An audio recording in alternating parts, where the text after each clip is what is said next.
तो उनके मुंह में पानी भर भर आता था ये सारी चीज़ें देख करके, है ना। अब पूरियों का जो स्वाद स्मरण करके हृदय में गुदगुदी भी होने लगती थी एक तरह से, है ना। अब सोच रही थी किसे पुकारूं। आज लाडली बेटी भी नहीं आई, ये भी सोच रही थी। दोनों छोकरे सदा जिक्र किया करते हैं, आज उनका भी कहीं अता पता नहीं। कुछ मालूम होता है कि क्या क्या बन रहा है, समझ में नहीं आ रहा। मतलब अंदर उनके प्रश्न चल रहे थे हृदय के अंदर। बूढ़ी काकी की कल्पना में पूड़ियों की तस्वीर नाचने लगी, ना। पूड़ियाँ दिखाई देने लगी उसमें, खूब लाल लाल फूली फूली नरम नरम होंगी, ये सोच रही थी वो।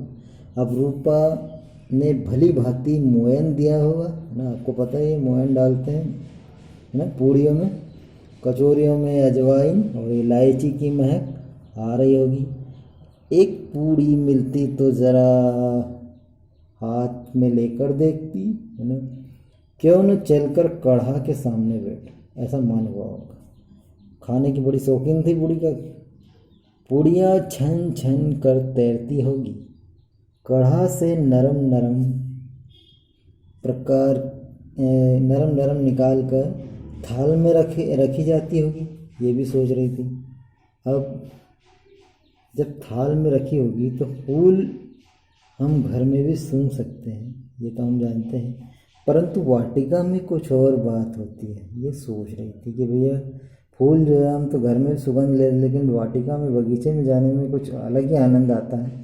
इस प्रकार से धीरे धीरे रेंगती हुई कड़ा के पास जा बैठी। वहाँ जाकर मतलब एक तरह से वो उनका मन नहीं माना, तो उन्होंने क्या किया, कड़ा के पास जाकर के बैठना शुरू किया। अब धीरे धीरे सरकती हुई, है ना, बड़ी कठिनाई से कड़ा के पास में जाकर बैठ गई। यहाँ आने पर उन्हें उतना ही धैर्य हुआ जितना भूखे कुत्ते को खाने के सम्मुख जाने से या बैठने से होता है, ठीक है। इस तरह उनको बड़ा आनंद आ रहा था, बड़े खुश हो गई।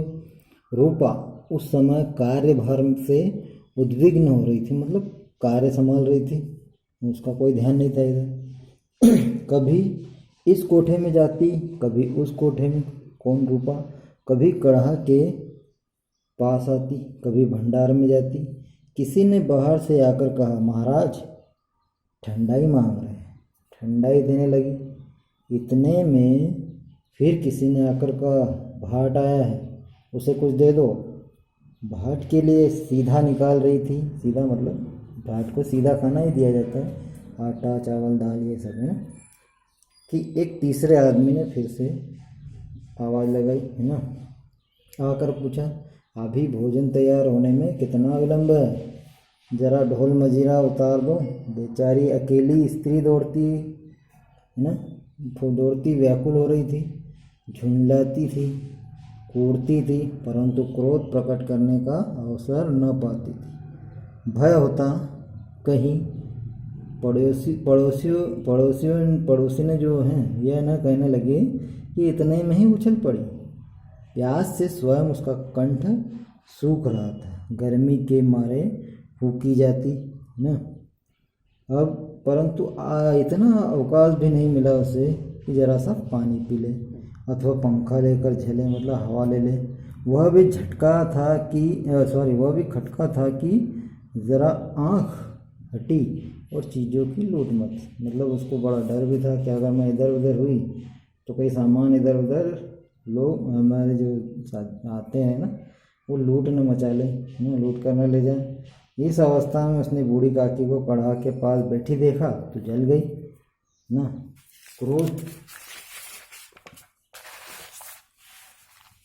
क्रोध न रुक सका, उसने अचानक देख लिया। इतना भी ध्यान न रहा कि पड़ोसी ने बैठी हुई है, मन में क्या कहेंगी, पुरुषों में लोग सुनेंगे तो क्या कहेंगे।